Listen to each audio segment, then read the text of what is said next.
Et les mardis, nous serons encore là. Na siku ya pili ijao tena tutakuwa hapa. Les jeudis, nous serons là. Siku ya ine pia tutakuwa hapa. Pour la gloire de notre Seigneur Kwa Jésus. ajili ya utukufu ya Bwana wetu Yesu Kristo. Je ne veux pas répéter les points qu'on a parlé le mardi. Sitarudilia pointi ambazo tulikuwa tukizigusia siku ya pili. Parce que c'est comme si on serait en train de perdre notre jour. Kwa sababu ni kama vile tutakuwa tuko napoteza siku yetu. On sera en train d'enseigner le mardi. Tutakuwa tuko nafundisha siku ya pili. On complète le jeudi. Tunaongeza siku ya ine. Et le dimanche on avance. Na siku ya Jumapili pia tunazogea. Et nous avons compris l'avantage d'être assidus au culte pour comprendre les enseignements. Na pale tumeelewa faida ya kuwa na bidii kwenye ibada ili kwamba tupate kuendelea na mafundisho. Aujourd'hui, je veux clore une partie très importante. Leo nitafunga sehemu ambayo ni ya muhimu sana. Et introduire un autre point glorieux. Na kufanya kiingilio kingine pointi kabisa ya utukufu. Nous avons compris le mardi comment est-ce que nous avons ressemblé à notre Père. Tulielewa hiyo siku ya pili namna gani tumemfanana baba yetu. Et nous avons maintenant commencé à traiter la ressemblance à Christ. Na tulianza sasa kuigusia kufananishwa na Kristo. Comment est-ce qu'un croyant namna gani basi muamini devient à la même nature que Christ. Anafanikiwa kuwa kabisa katika maumbile moja na Kristo. Nous avons compris que de notre Père nous héritons trois choses. Tulielewa kama kwa baba yetu tunarithi vitu vitatu. Avec notre Père nous devenons des esprits. Pamoja na baba yetu tunageuka maroho. Nous vivons dans l'amour. Tunaishi katika upendo. Et nous produisons la miséricorde. Na tunakuwa watu ambao wanaoonyesha rehema. Trois choses qui sont liées au Père. Vitu tatu vinaoambatana na baba. Et maintenant, en ce qui concerne le Fils, l'épître des Jean était en train de dire tel il est, tel nous sommes. Dans ce monde, je précise dans ce monde. Dans ce monde, vous allez comprendre avec moi que l'amour de Dieu manifesté dans le monde, c'est la venue de Christ. Depuis le séminaire du royaume de Dieu, nous avons compris que dans Daniel chapitre 2, il y a une pierre qui se détache de la montagne. Une pierre qui se détache de la montagne. Et cette pierre, en venant sur terre, elle est devenue aussi une autre montagne. Mais il y a une montagne qui était restée au ciel. Nous avons fini par comprendre une chose. Que cette pierre détachée de la montagne,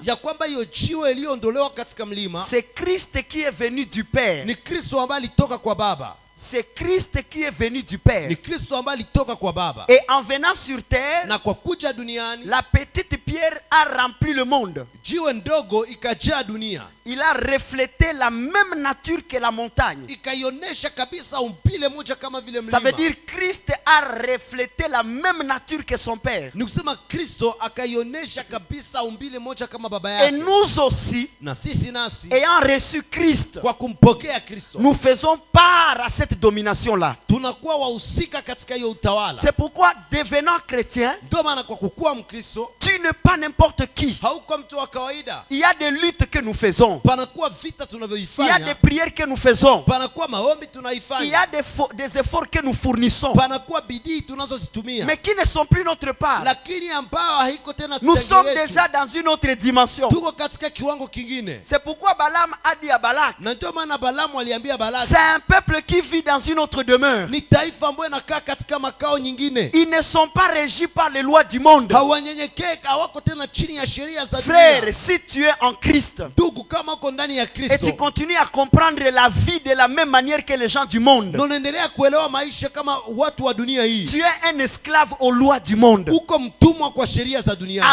Alors que c'est à ces choses que Christ nous a affranchis. Est-ce que nous pouvons vraiment célébrer la grâce et la bonté de Dieu?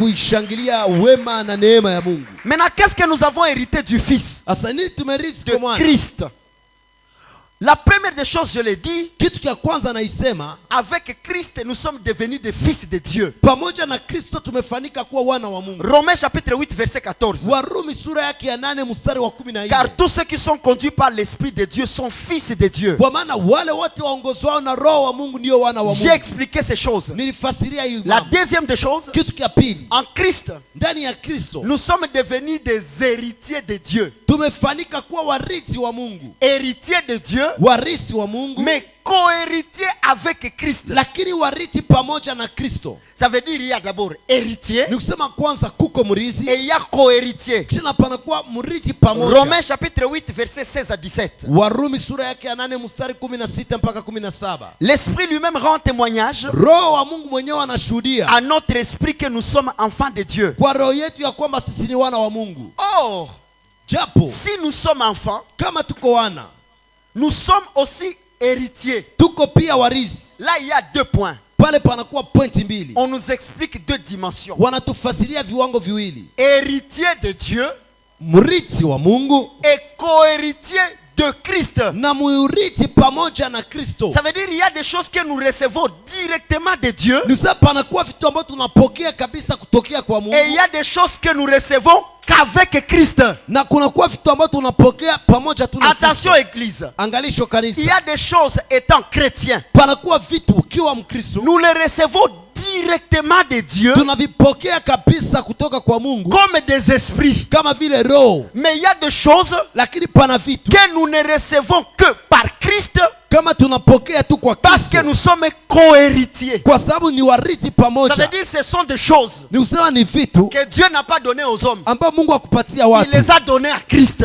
alivipatia Et c'est Kristo, Christ maintenant qui donne à qui il veut. na ni Kristo ndiye anapatia Qui yule comprend ces anayependa. choses pour dire amen avec Nani moi? anaelewa kitu aseme amina pamoja Je na. répète, Narudilia, il y a des choses que nous recevons en tant qu'enfants de Dieu. pana vitu tunapokea kama vile wana wa Mais il y Mungu, a d'autres choses. na kunakuwa vitu Tant vingine. que tu n'as pas la révélation de Christ, Wakati wowote hauna ufunuo ya tu es Kristo, enfant de Dieu, uko mwana wa Mungu, mais tu n'as pas part à ces choses. lakini hauna kabisa Parce mchango que kwa hivyo vitu. où est-ce que Christ les a trouvés? Kwa nini Yesu amevipata? Il les a trouvés dans son obéissance totale à son Père. Alivipata katika utiifu wake kamili kwa Baba. Maintenant, Dieu connaît une chose. Mungu anajua kitu Si kimoja. un homme peut venir le demander, Kama mtu anaweza kuja kuviomba, aucun homme ne prouvera l'obéissance. hakuna mtu ambaye ataonesha utiifu. Comme c'est seul Christ qui a prouvé cette obéissance, Kama ni Kristo mwenyewe ndiye ameonesha il utiifu, les a donnés à Christ. alivipatia Kristo, Et nous le recevons de Christ. na tunavipokea kutoka Ça veut Kristo. dire un croyant a deux sources de bénédiction. Nusema muamini anakuwa na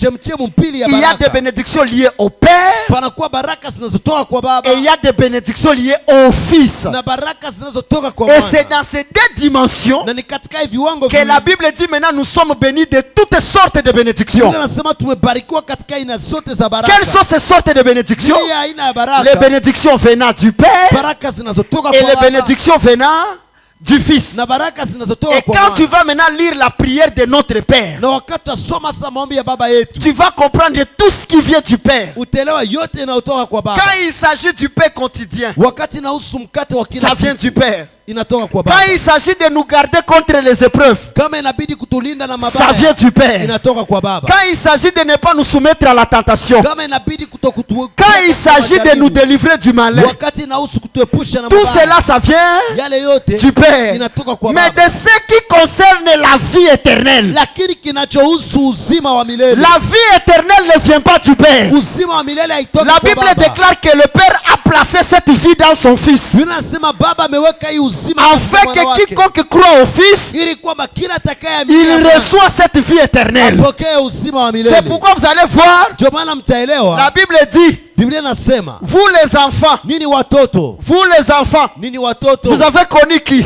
mumemjua nani? Vous avez connu l'amour du Père. Mumeijua upendo wa À Baba. quoi consiste l'amour du Père? Nini kinahusu upendo wa Baba? L'amour du Père consiste à donner. Upendo wa Baba inahusu C'est kupana. pourquoi cet amour-là, Ndio maana hiyo upendo c'est l'amour que Dieu a déployé au monde. ni upendo ambao Mungu ameacha Car katika Dieu dunia. a tant aimé le monde. Kwa maana hivi Mungu aliupenda En, ulimwengu, en aimant le monde, kwa kuipenda il ulimwengu n'a pas donné aux croyants. hakuipatia mwamini, Il a donné à tous les habitants du croyant. alipatia wakaaji Donc wote. l'amour du Père Ni kusema upendo wa peut Baba peut pousser même à donner à quelqu'un qui cherche la vie. C'est pourquoi vous allez voir, il y a des incrédules, mais matériellement ils sont stables. Pourquoi? Parce que le Père donne aux bons et aux méchants. Mais en ce qui concerne la bénédiction du Fils, la seule condition c'est de croire d'abord. Tu ne revêtiras pas les bontés du Christ si tu n'es pas croyant. C'est pourquoi notre élévation n'est pas liée au mariage. Même les païens se marient. Notre élévation n'est pas liée au voyage. Ce n'est pas lié aux maisons. C'est pas ce qui nous distingue des autres. Même les courageux peuvent avoir ce que tu cherches dans la prière. Ce que tu demandes là, même un courageux peut l'avoir. Mais ce que nous recevons à Christ, que tu sois sérieux, que tu sois courageux, que tu sois dynamique, que tu sois fidèle, ces choses-là on ne les reçoit pas par ces formules-là. On ne les reçoit que par croire. C'est pourquoi les croyants vont célébrer cette bonté que nous recevons de Christ. Oui.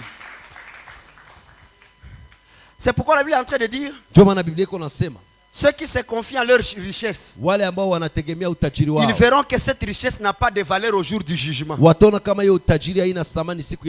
nous, la Bible nous dit, tel il est, tel nous sommes, afin que nous ne soyons pas troublés au jour du jugement. Ça veut dire en Christ il y a des choses qui sont déjà des acquis. Troisième des choses, c'est là où j'étais, nous sommes co-héritiers de Christ. J'aime ce que dit Romains 8, 17. Si nous sommes enfants, nous sommes héritiers. Héritiers de Dieu et co-héritiers de Christ. Si toutefois nous souffrons avec lui, afin d'être glorifiés avec lui. Papa, la bénédiction venant du Christ demande à ce que tu souffres avec lui,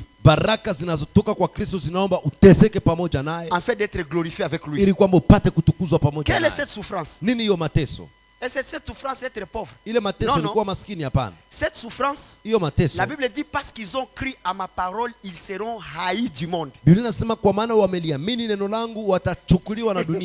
Frère, il y a d'autres choses. Quand tu te décides de vivre comme Christ, les gens vont te haïr pour rien. C'est comme hier, j'ai publié quelque chose. Je vais voir un frère qui va me laisser un message merveilleux. Il va écrire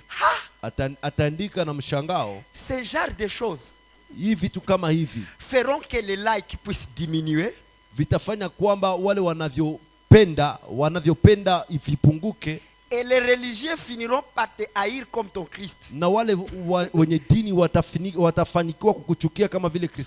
comme tu es soldat du Christ, suis les ordres de ton maître,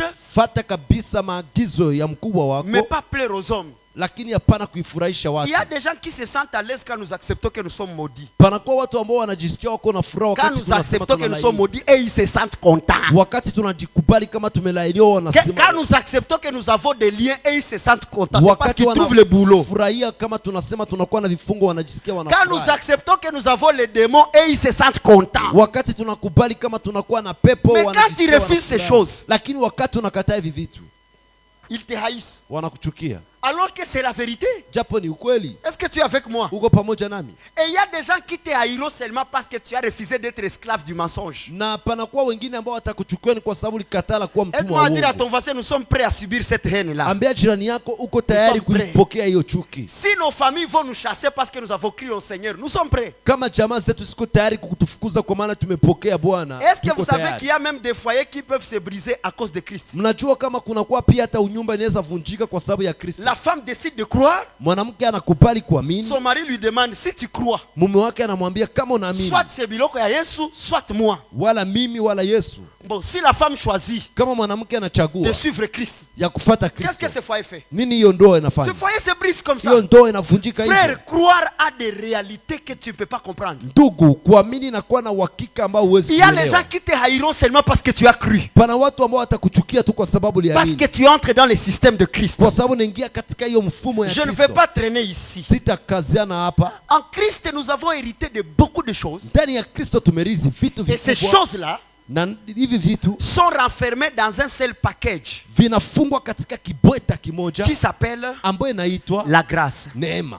C'est là où se cache tout ce que nous avons hérité de Ni Christ. kile ndani mwake mnafichwa yote Et tumerithi. comme vous le savez, Na hivi mnaijua le 6 octobre, tariki 6 nous ya mwezi wa démarrons 10 un séminaire de tout un mois sur la grâce. tunaianza semina ya mwezi mzima juu ya Et neema. donc, je ne veux pas troubler ces points maintenant. Na hivi basi sitajaribu ipointi Aide-moi à dire à sasa. ton voisin, rendez-vous au mois d'octobre. Nisaidie uambie jirani yako tukutanane katika mwezi wa Quand tu es 10. cohéritier, Wakati unakuwa mrithi au pamoja. mois d'octobre, tu vas Katika comprendre ces mwezi wa choses. 10 utaelewa hivi vitu. Avançons dans le 4e attribut. Tusogee basi katika sifa ya 4e ine. attribut. Il reste Sifa ya 4 et ine. 5.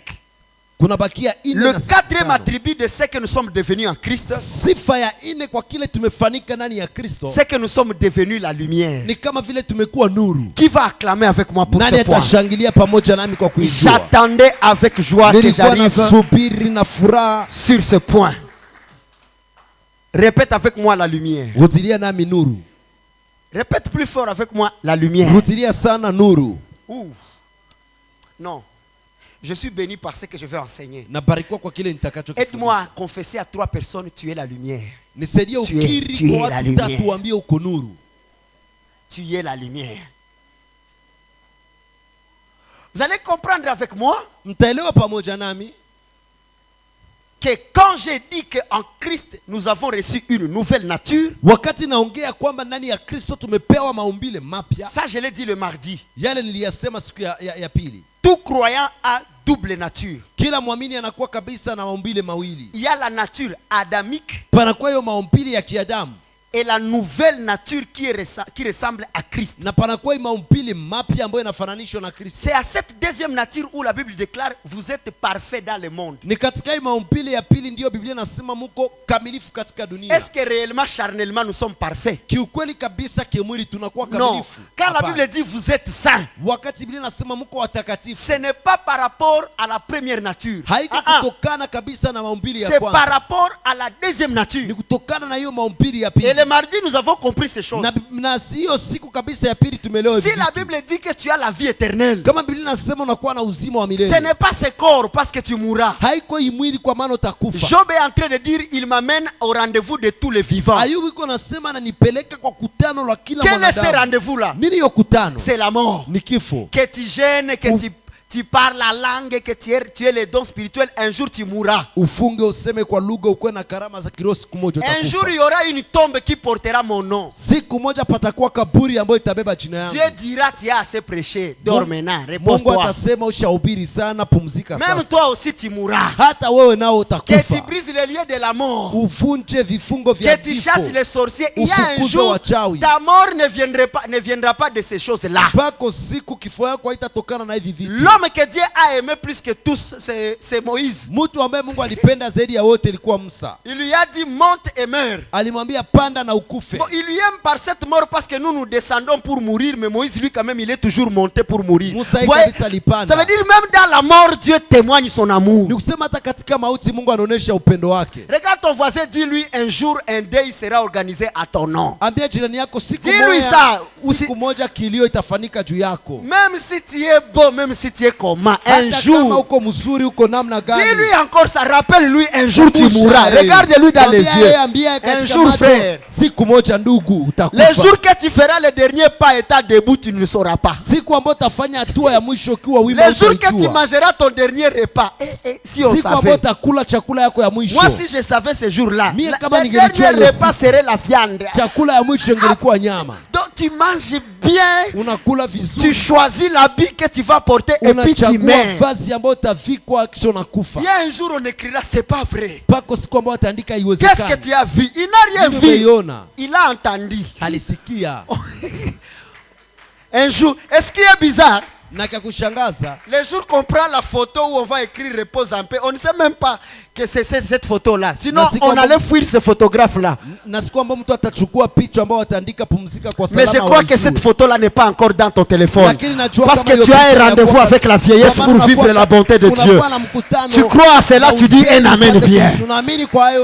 Mais ce qui est sûr, en tout cas une prophétie qui ne ratera personne ici. Et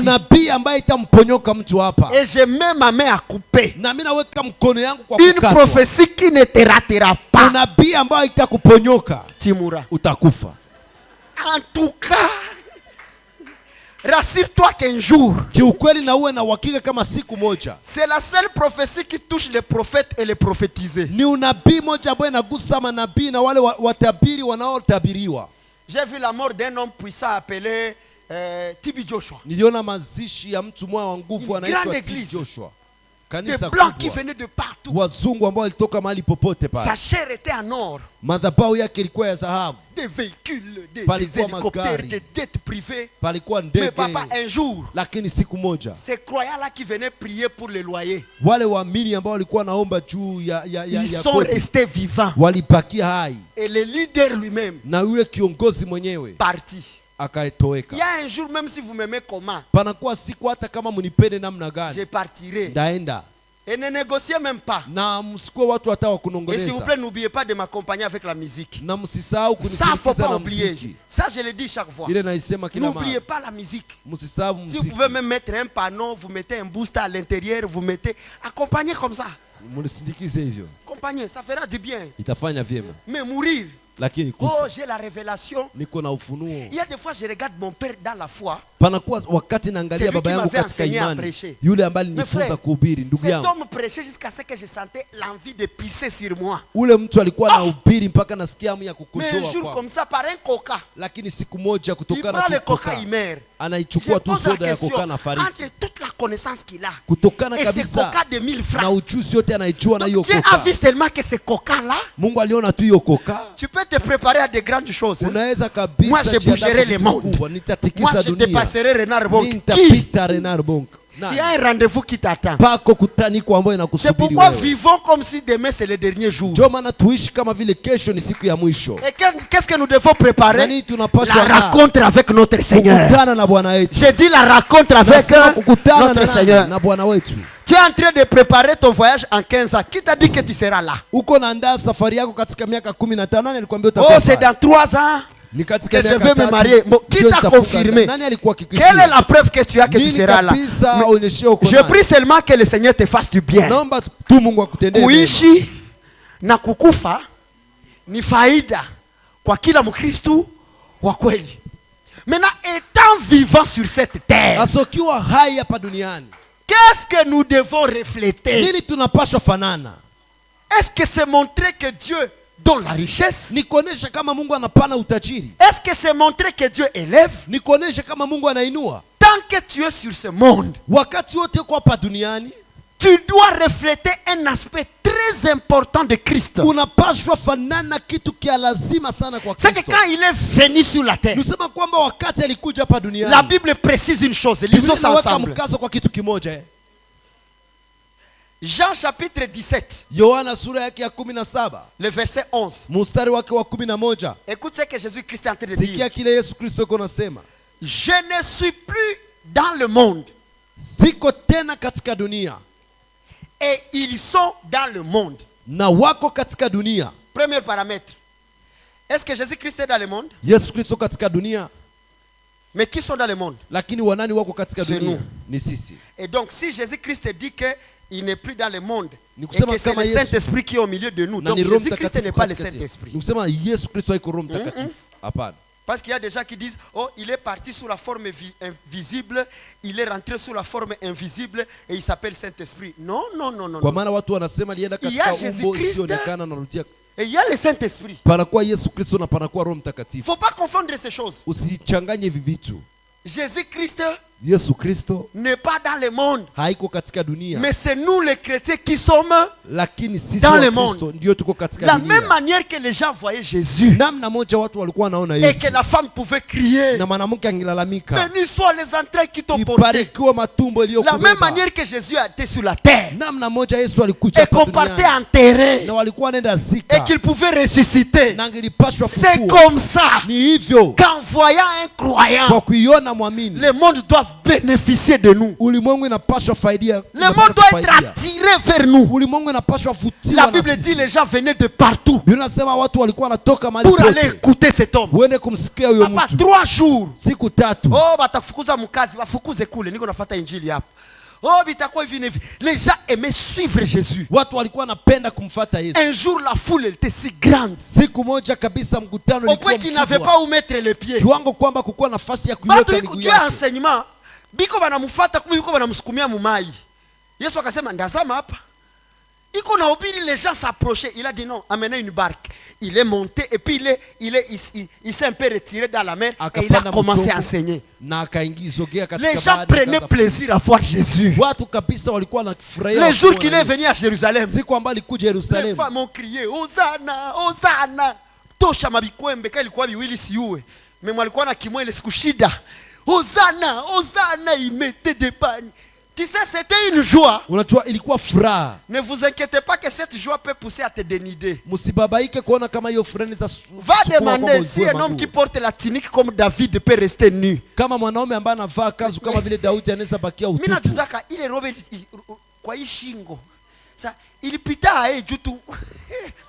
Ah, vous savez, quand tu connais l'amour de Dieu, Unajua wakati unajua upendo tu wa ne Mungu, tires plus attention sur ta propre honte. hauangalii Tu ne tu tires aibu plus yako. attention sur ce que tu manques. Hauweki uangalifu Les kwa gens kile voyaient unakosa. le roi est nu. Watu walikuwa wanaona Mais mfalme, David, lui, il savourait la bonté de lakini Dieu. Daudi alikuwa Et anafurahia notre wetu amour, na upendo wetu, pour stériliser nos peines, ili kwamba ipate kumaliza nous nous tabu zetu, concentrons en Christ. tunaweka kwenye Si Kristo. tu es un chrétien stressé, Kama uko Mkristo ça kabisa veut dire que tu es unayevurugika, concentré sur ta tunique ni kusema wewe unaweka mkazo yako juu ya et non kanzu pas yako, sur l'arche qui te fait lakini jouir. hapana juu ya hiyo sanduku ya agano inafanya Dis ufurahi. à ton voisin, sois concentré sur l'arche et non sur ta tunique. Ambia jirani yako weka mkazo juu ya sanduku ya agano, hapana juu ya La kanzu tunique peut yako. être un mariage, ça Kanzu peut être inaweza un kuwa ndoa, travail. inaweza kuwa C'est kazi. tout ce qui te couvre d'honneur. Ile kitu ambacho Mais kinakufika tant que ton heshima. attention est sur l'arche, Lakini wakati tu uangalifu yako uko juu ya tu vas créer le sanduku ya agano, désintéressement. utaweka katika Qui dit avec kutokujihusisha. amen avec moi? Nani nasema mimi La na Bible nani? dit, je ne suis plus dans le monde. Biblia inasema siko katika dunia,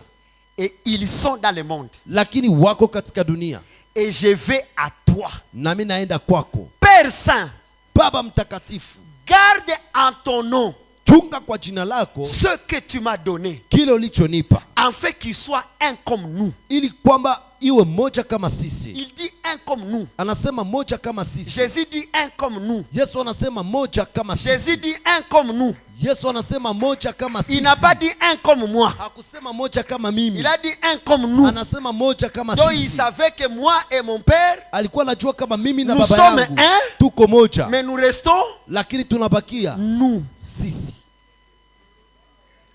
Asikia et asikia. Mais il a dit moi et mon père nous sommes un. Voilà. Ils sont un quoi? Comme nous. Wako moja kama nini Cette kama unité sisi. ici n'est pas dans la personnalité. Ile umoja hapa iko katika utu. Cette unité est dans la nature. Hiyo umoja iko katika maumbile. Utaelewaka. Verset 12. Lorsque j'étais avec eux dans le monde, Wakati nilikuwa pamoja nao katika dunia, je les gardais à ton nom. nilikuwa na wachunga kwa jina lako. J'ai gardé ce que tu m'as donné, Nilichunga kile ulichonipa, et aucun d'eux ne s'est perdu. na hakuna hata mojawapo kilichopotea. Sinon le fils de perdition, Kwa maana kama vile mwana wa upotevu, afin que l'écriture fût accomplie. ili kwamba andiko lipate Verset 13. kutimia. Et maintenant, Na sasa je vais à toi. naenda kwako, Et je dis ces choses dans le monde, na mimi nasema hivi vitu katika dunia, afin qu'ils aient en eux ma joie parfaite. ili kwamba wawe ndani mwao furaha Je kamilifu. leur ai donné ta parole, Niliwapatia neno lako, et le monde les a haïs. na ulimwengu iliwachukia. Voilà ce que je disais.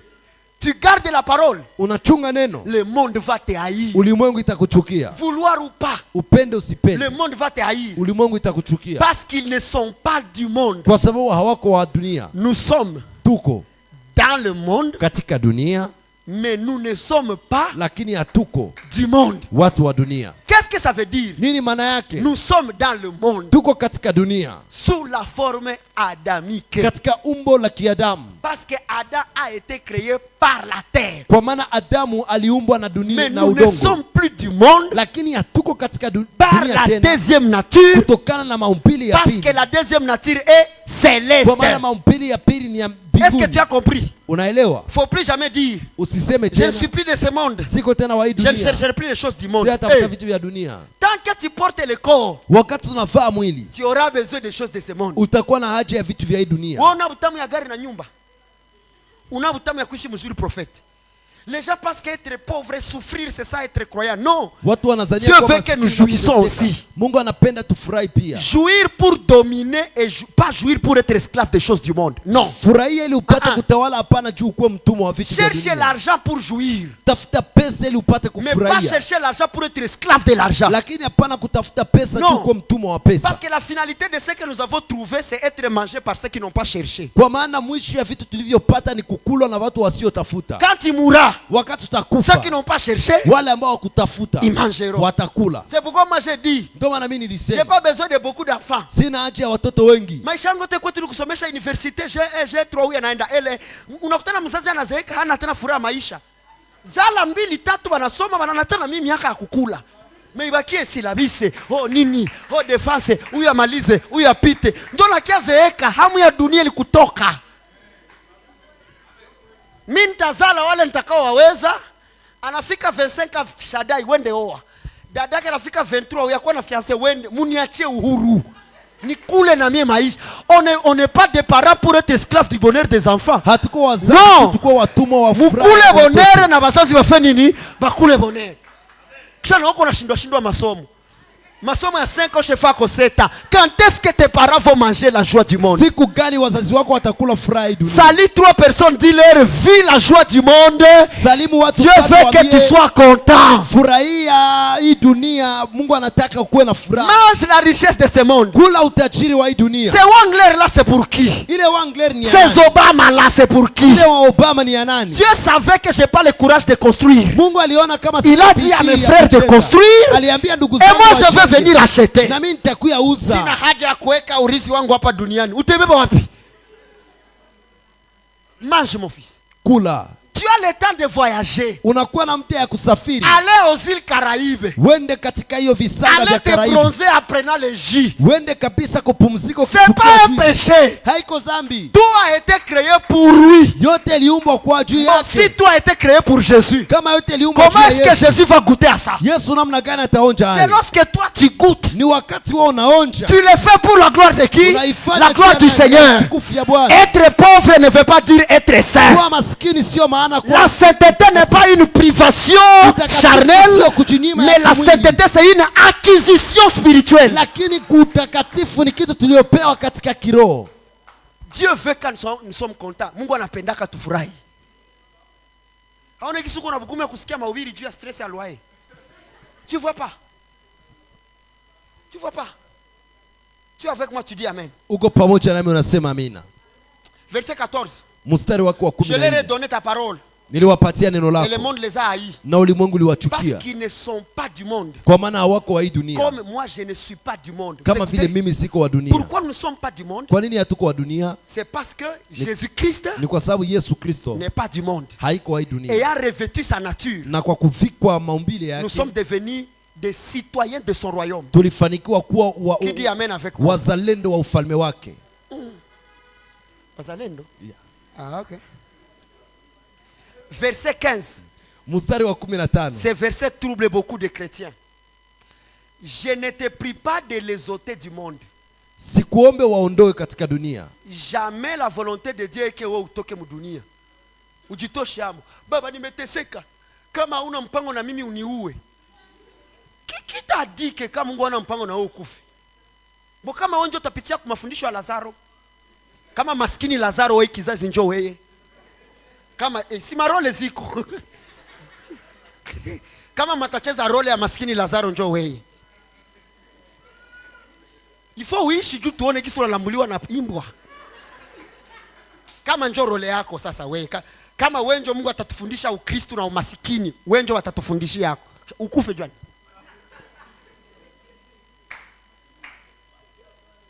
Kama wenjo ule bikira wa Yefta, la fille de Jephthé là qui vierge, elle est morte vierge sans se marier.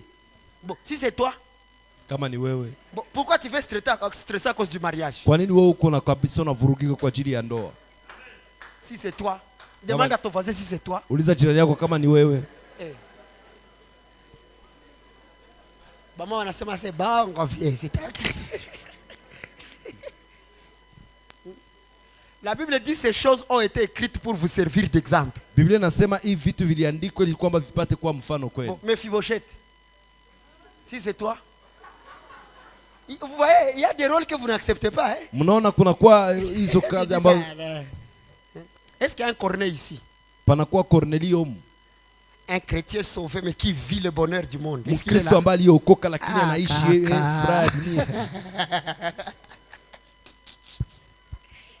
Je ne te prie pas de les ôter du monde, sikuomba waondoe katika dunia, mais de les préserver du mal. Lakini kuwachunga na mabaya. Ce n'est pas nos prières qui nous préservent du mal. Haiko maombi yetu ndio yanatuepusha na mabaya. C'est le Père. Ni Baba. C'est pourquoi je vous ai dit que dans la bénédiction du Père, ndio maana niliwaambia katika baraka ya Baba, ne nous soumets pas à la tentation, mais délivre-nous lakini tuepushe du mal. Na mabaya. Du malin, du mal, c'était pas ta version. C'est le Père qui nous garde du mal. Ni Baba ndiye anatulinda na mabaya. Pas de prière. Hapana maombi yako. Toute arme forgée contre moi, je les brise, je les casse, je les broie. Milonge yote litegewa mbele yangu. Hauna besoin vile vyote. C'est le Père qui te garde. Dis ça à ton voisin, c'est le Père qui te garde. Ni Baba ndiye anakuchunga. Bon, tu vois ton quartier. Unaona mahali pako pa kuishi. Tu rentres d'abord en retard. Unaingia nyuma. Tu passes sur un mauvais chemin. Unapita katika njia mbaya. Bon, wewe wakisema tu bakukalkile bakuue, banza kukosa. Base bakutafute. Balukanga na molili, bamona ngaite, bamona yote wa. Soki bazu yote donc baluka yote. Ingikuwa se bakutafute bakukose. Bakukose hai. Bana wako napenda vyakula. Bana wako natembea sana, bana kuyua. Donc bakisema bakutafute. Madui zangu mumenitafuta umenikosa, haba kutafuta. Wewe bakisema bakutafute, batakukosa hai. Si seulement le mal ne nous arrive pas, kama tu mabaya parce que qui nous garde? Kwa sababu nani anatuchunga? Là où une maison à briques est en train de se brûler, imaginez il est triplex yako. Mie na bawashe moto hizi waka. Wapi? Wapi si waki? Wapi? Lève la main et célèbre le Seigneur qui nous garde. C'est seulement le Seigneur qui nous garde.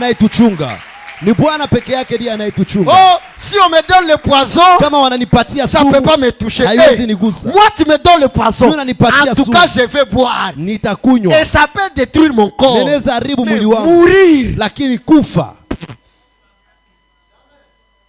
Never. Hawatupatie sumu juu tugonjwe, banatupatia juu tukufe. Mbo sasa wataruhusu tugonjwe, mekukufa njo.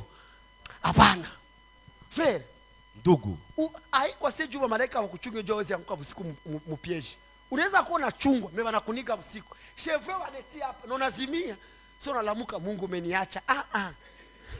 Iko saa Mungu alikuwa anakuambia usitembee usiku. Tazama yanayofuatana na wale watembeao usiku. Njoo hii. Frère, nous vivons bien, c'est parce que le Seigneur nous garde. Ndugu, tunaishi vizuri kwa sababu Bwana anatuchunga. Avec tous ces conflits que tu as, pamoja na hiyo chukio tunakuwa nayo, tu penses que si on mettait ta tête à prix, on peut te rater? Kama kabisa wanaweka kabisa kichwa chako kwenye bei, unazania wanaweza kuponyoka. Un jour je suis passé vers Kotecha. Siku moja nikapita ngambo ya Kotecha. Je vois des mamans qui vendaient là-bas. Naona wamama ambao walikuwa wanakiuzisha pale. Les pieds coupés avec des balles. Na migulu ambayo inakatwa na masasi. Quelqu'un est venu seulement. Mtu alikuja akapiga piga tu masasi.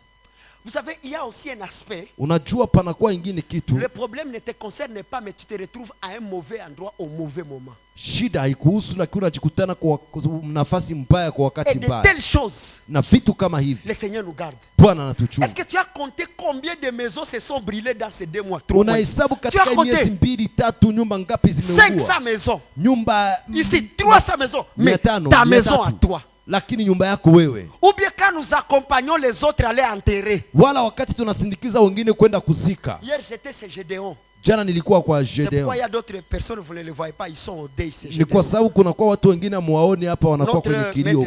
Huyo kabisa. Hier je l'ai vu accompagner sa sœur, sa petite sœur. Jana niliona nasindikiza mdogo yake. J'essaie de lire sur la croix. Najaribu kusoma kwenye msalaba. 22 ans comme ça. Anakuwa na miaka 22 hivi.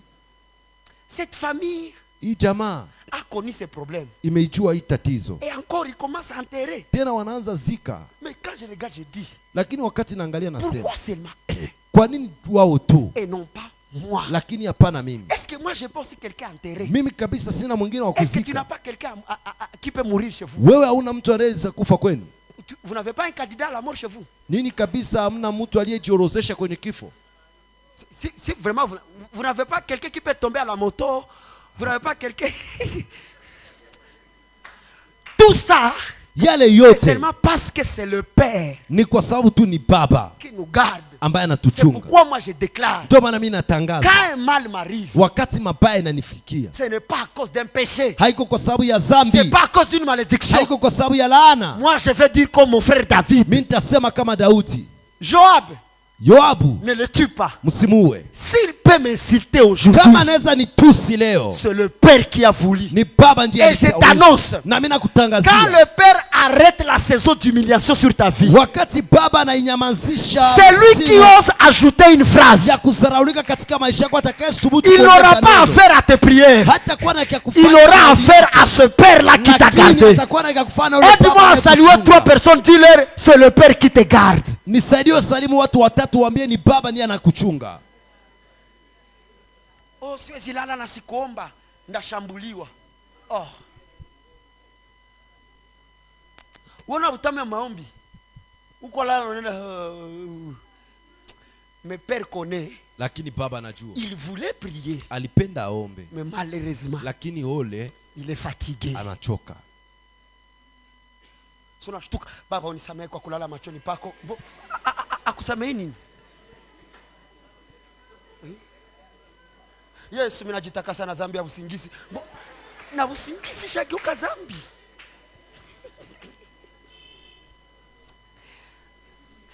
Que le Seigneur nous garde par son amour. Bwana atuchunge kwa upendo wake. Il continue en disant, anaendelea kusema, je te prie, na kuomba, je ne te prie pas de les ôter du monde, sikuombe waondoe katika mais de dunia, les préserver du mal. lakini kuwachunga na mabaya. Ils ne sont pas dans le monde, hawako katika dunia, comme moi je ne suis pas dans le monde. kama mimi siko katika dunia. Sanctifie-les par ta vérité. Watakase kwa ukweli Ta wako. parole est la vérité. Neno lako ni kweli. Comme tu m'as envoyé dans le monde, kama vile ulinituma katika dunia, je les ai aussi envoyés niliwatuma nao dans le monde. Katika dunia. Qui dit amen? Nani anasema amina? Maintenant question. Swali sasa. Quand le Père wakati Baba a envoyé Jésus dans le monde, alituma Yesu katika dunia, c'était pourquoi? Ilikuwa kwa nini? Pour que toi aussi tu comprennes. Ili kwamba na wewe uelewe. Pourquoi tu es dans le monde? Kwa nini uko katika dunia? Si tu comprends l'objectif. Kama unaelewa malengo pour lequel le Père a envoyé Jésus. Malengo kwake Baba amemtuma Yesu. Tu comprendras, je suis encore dans ce monde. Utaelewa kama niko katika dunia pour ce même objectif. Kwa hii malengo. Regardons ce que dit la parole par rapport à l'objectif. Tuangalie kile nasema neno kutokana na malengo. Dieu d'envoyer Jésus. Ya Mungu kutuma Yesu. Jean chapitre 3. Yohana sura 3. Verset 17. Mstari 17. Déjà cet objectif de Jésus c'est aussi ton objectif. Kwanza hii malengo ya Yesu nao ni malengo yako. Jésus est venu ici pour construire les maisons. Yesu alikuja hapa kujenga manyumba. Lui-même il a dit. Mwenyewe alisema, les fils de l'homme. Mwana wa mtu. Les hommes ont des lieux où mettre leur tête. Watu wanakuwa na mahali pa kuweka vichwa vyao. Mais moi, lakini mimi. Jésus avait un problème de logement. Yesu alikuwa na shida ya nyumba. Depuis sa naissance. Tangu kuzaliwa kwake. Il avait un sérieux problème de logement. Alikuwa na tatizo kabisa juu ya. Jusqu'à ce qu'il est né. Mpaka kazaliwa. Dans une maison que tu connais. Katika nyumba ambayo unaijua. Mais hata alikuwa nile bilonda yote hakutukana babiko na manyumba. Hakutabiria Zakayo toka mwe nyumba inageuka nyumba yangu. Alimwambia kama mimi nakuya kwako. Leo ngikwa reto basha. Mungu anasema nyumba yako igeuke nyumbani. Na mfilme Zakayo akachomoka nyumbani mwangu. Donc Mungu hakumunyang'anya nyumba yake. En fait, on ne prêche pas l'évangile pour que vos vies soient les solutions de nos problèmes. Non. Hatuhubiri injili ili maisha yenu ikuwe suluhisho ya matatizo yetu. Il y a une dimension que ton père c'est aussi mon père. Panakuwa kiwango ambao baba yako ni baba yangu pia. Ce que Dieu t'a donné, kile Mungu amekupa, qui ne m'a pas donné, ambayo hakunipatia, il a vu que c'était bon pour toi. Aliona kama ni vizuri kwako. Et ce qu'il m'a donné, na kile ambayo alimenipa, qui t'a pas donné toi, na kukupatia wewe, il a vu que c'est bon pour moi. Aliona kama ni vizuri kwangu. Aide-moi à dire à ton voisin, c'est pas seulement à toi que Dieu peut donner. Nisaidie waambie jirani yako haiko tu wewe ndio Mungu anaweza patia. Écoute pourquoi Jésus était dans le monde. Sikia kwa nini sasa Yesu alikuwa katika dunia. Jean chapitre 3 verset 17. Yohana sura 3 mstari wa 17. Dieu, Mungu, en effet, n'a pas envoyé son fils dans le monde pour qu'il juge le monde. Akutuma mwana wake katika dunia ili apate kuhukumu dunia. Non, dis avec moi non, non. Sema hapana. Est-ce que Jésus est venu juger? Yesu alikuja hukumu? Non. Hapana. Mais lakini pour que le monde soit sauvé par lui. Lakini ili kwamba dunia ipate kuokolewa kwake. Vous comprenez? Jésus n'est pas venu juger. Yesu akuja hukumu. Maintenant si Jésus n'est pas venu juger le monde, sasa kama Yesu akuja hukumu dunia, moi je vais te juger par rapport à quoi? Mimi nitakuhukumu kutokana na nini? Par rapport à quoi, prophète? Jésus est venu sauver. Yesu alikuja okoa. Verset 18. Celui qui croit en lui n'est point jugé, mais celui qui ne croit pas est déjà jugé, parce qu'il n'a pas cru au nom du Fils unique de Dieu. Question. Swali. Si Jésus est venu, kama Yesu amekuja, et son objectif était de sauver, na malengo yake ilikuwa kuokoa, comment il a sauvé? Namna gani aliokoa? Parce que s'il est venu sauver, kwa sababu kama alikuja okoa, ça veut dire tout le monde aujourd'hui nikusema kila mtu leo devrait être sauvé, angepasha okoa, parce qu'il a déjà achevé sa mission. kwa sababu ashamaliza kazi Mais yake. jusqu'aujourd'hui, Lakini mpaka leo nous voyons tunaona des gens qui ne sont pas sauvés. watu ambao hawaokolewi. C'est pour dire nili kusema la mission de Christ, malengo ya Kristo elle est continuelle. inakuwa ya kuendelea. Comme il est venu sauver, hivi alikuja okoa, ceux qui sont de lui wale walio wake ont aussi l'obligation wanakuwa na shurutisho d'exécuter le même mandat. ya kuitekeleza hiyo Parce kabisa, que kwa sababu il n'a pas vécu éternellement dans la chair. hakuishi milele katika mwili. C'est pourquoi il a été sauveur de ceux du temps des apôtres. Ni kwa sababu alikuwa mwokoaji Mais wa aujourd'hui, mitume. Lakini leo comment les gens seront sauvés par Jésus? watu wakolewa namna gani? C'est en voyant ceux qui sont sauvés par lui. Ni kuona wale waliookolewa kwake. Demande à ton voisin, est-ce que ta vie communique la joie du salut? Demande-lui ça. Jirani yako maisha yako yanaonyesha furaha ya wokovu. Comment maintenant Jésus a sauvé? Namna gani sasa Yesu aliokoa? Est-ce qu'il a amené tout le monde à la croix? Aleta kila mtu La msalabani. réponse est c'est non. Jibu ni hapana. Salue ton voisin, dis-lui tu es la lumière. Salimu jirani yako, mwambie uko nuru. Jean chapitre 1 verset 4. Yohana sura yake ya kwanza mstari wa 4. Ça nous montre comment Jésus a sauvé. Inatuonyesha namna gani Yesu aliokoa. La Bible dit, Biblia inasema, en elle était la vie. ndani mwake mlikuwa uzima. J'ai commencé au verset 4 pour poser ces questions. Nilianza kwa C'est-elle ici, c'est qui? On acclame pour le prophète héritier. Merci. On acclame pour le prophète héritier. Merci. En elle était la vie. Ndani mwake mlikuwa uzima. Et la vie. Na uzima était la lumière des hommes. Ilikuwa nuru ya watu. Vous écoutez? Dieu avait envoyé sa parole. Mungu alituma neno lake. C'est pour que cette parole vienne sauver. Qu'est-ce qui était dans cette parole? La Bible dit dans cette parole était la vie. Maintenant question. Est-ce que tous qui reçoivent la parole ne mourront plus? La réponse c'est non. Même si tu reçois la parole, la mort physique la mort physique, mwili wa nyama, la mort, mauti ya kibinadamu, tu la connaîtras. utaijua. C'est pourquoi Jésus-Christ lui-même était la parole, Ndio maana Yesu mwenyewe mais alikuwa quand même neno, son corps lakini mwili wake a connu la mort à la croix. umeujua kabisa mauti msalabani. Cette vie que nous avons reçue, Ile maisha ambayo tuliupokea, ce n'est pas une vie communiquée à ce corps. haiko uzima ambao inaoambatana na huu mwili. C'est la vie communiquée à cette deuxième nature-là. Ni uzima ambao inaoambatana na Et c'est là maumbile que ya la Bible pili. dit, même si ton corps meurt, Na ni pale Biblia inasema hata kama mwili wako unafariki, mais tu te reposes. lakini unapumzika. Qu'est-ce qui se repose? Nini inapumzika? C'est ton esprit Ni roho yako qui ne peut plus mourir. ambayo haiwezi Et fariki. la Bible dit, cette vie-là, Na Biblia inasema hii uzima elle était quoi? ilikuwa nini? Elle était la lumière. Ilikuwa nuru. Waouh! Et donc la lumière, c'est la vie. Ni kusema basi nuru ni C'est uzima. pourquoi comme tout ce qui meurt Na hivi basi wote wanakufa, est informe et vide. inakuwa kitu ambayo kina kiumbo Au na kinakuwa commencement, nous utupu. voyons un monde qui était mort. Huko mwanzo tunaona dunia ambayo ilikuwa inafariki, Pour que Dieu ili kwamba Mungu commence à donner la vie apate kupana à uzima cette terre-là, kwa hii il a dunia. commencé par quoi? Ilianzia kunini? Il a commencé par Alianzia kunini? la lumière. Kunuru. Parce qu'il a compris une Kwa chose, maana alielewa kitu que kimoja, c'est dans la ni lumière katika nuru où il y a ambao mnakuwa la vie. Qui comprend ces choses pour dire Amen? na elewa hivi vitu. Ça veut dire, ni kusema Dieu ne peut pas combler des choses Mungu haezi kabisa funika vitu là où il n'y a pas de lumière. mali ya mpako hapana nuru. Dieu ne peut pas créer des choses sur un terrain ténébreux. Mungu haezi umba vitu katika udongo wa giza. La première nécessité reste la lumière. Kitu kia kwanza kia zamani inabakia La Bible nuru. continue en disant ceci. Biblia inaendelea kwa kusema hivi, Aïe, aïe, aïe, aïe. Verset 5. mstari wa 5. J'aime ces choses. La lumière, lui, dans les ténèbres. Nuru inaoangaa katika giza, Et les ténèbres ne l'ont point reçu. na giza haikumpokea. Il eut un homme envoyé de Dieu, son nom était Jean. Palikuwa mtu ambaye alitumwa na Mungu, jina yake ilikuwa Yohana. Il vint pour servir de témoin, Alikuja ili apate kuwa mshahidi, pour rendre témoignage à la lumière. ili kwamba Aïe, apate aïe, aïe. kuishuhudia nuru, Afin que tous crissent par lui. ili kwamba wote wapate kuamini Il kumpitia. n'était pas la lumière, Hakukuwa nuru, mais il parut pour rendre témoignage à la lumière. lakini alitokea ili kwamba apate kuishuhudia nuru. Cette lumière-là Hiyo nuru était la véritable. ilikuwa ya ukweli. Qui dit Amen avec moi? Nani anasema amina Cette pamoja lumière nami? était la véritable Hiyo nuru lumière ilikuwa ya ukweli. qui, en venant dans le monde, Kwa ukuja duniani éclaire tout homme. inaangazia kila mtu.